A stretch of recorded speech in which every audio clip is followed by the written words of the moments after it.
حضرت ابو ہریرہ فرماتے ہیں ایک رات عشاء کی نماز میں نے محبوب بطحا کے ساتھ پڑھی، حضور کے ساتھ میں نے عشاء کی نماز پڑھی۔ میں نکلا، راستے میں ایک عورت مل گئی، کہنے لگی ابو ہریرہ مجھ سے گناہ ہو گیا، کیا میں توبہ کروں؟ توبہ قبول ہو جائے گی؟ حضرت ابو ہریرہ نے کہا پہلے یہ بتا کون سا گناہ کیا ہے؟ اس نے کہا میں نے زنا کیا ہے، نعوذ باللہ، اور زنا کی وجہ سے بچہ پیدا ہوا، اور جب وہ پیدا ہو گیا تو میں نے اپنے آپ کو شرمندگی سے بچانے کے لیے اس بچے کو قتل کر دیا۔ یہ بتاؤ، امام غزالی لکھ رہے ہیں مکاشفۃ القلوب کے اندر، یہ بتاؤ میری توبہ قبول ہے؟ حضرت ابو ہریرہ کہتے ہیں مجھے اتنا جلال آیا، باتیں کرنا آگے پیچھے بھول گیا، میں نے فوراً کہا تو برباد ہو گئی، تیری توبہ قبول نہیں ہے۔ عورت کے دل پہ وہ بات اتنا اثر کر گئی، اتنا اثر کر گئی، گری زمین پہ بھی ہوش ہو گئی۔ کہتے میں تھوڑا سا آگے چلا، دل میں خیال آیا، ابو ہریرہ فتویٰ دے دیا۔ کہتے میں دوڑا دوڑا گیا، حضرت ابو ہریرہ کہتے میں سرکار کی بارگاہ میں گیا، میں نے کہا حضور ایسے ایک عورت ملی اور اس نے مجھے اپنا گناہ بتایا، اور میں نے اسے کہا تو برباد ہو گئی، تیری توبہ قبول نہیں ہے۔ محبوب جلال میں آ گئے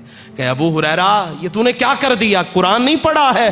والذین لا يدعون مع اللہ الہا آخر، جس نے شرک نہیں کیا، رب کے ساتھ کسی کو شریک نہیں ٹھہرایا، آگے چل کے ہے الا من تاب وآمن وعمل عملا صالحا فاولئک یبدل اللہ سیئاتہم حسنات۔ رب فرماتا ہے روح نکلنے سے پہلے جب بھی تو لوٹ کے آ گیا نا، گناہ کی توبہ کر لی، تیری ساری خطائیں یبدل اللہ سیئاتہم حسنات، تیرے گناہوں کو صرف مٹاؤں گا نہیں، تیری ساری برائیوں کو نیکیاں نہ بنا دوں، مجھے محمد کا رب نہ کہنا، ساری برائیوں کو نیکیاں نہ بنا دوں، مجھے محمد کا رب نہ کہنا۔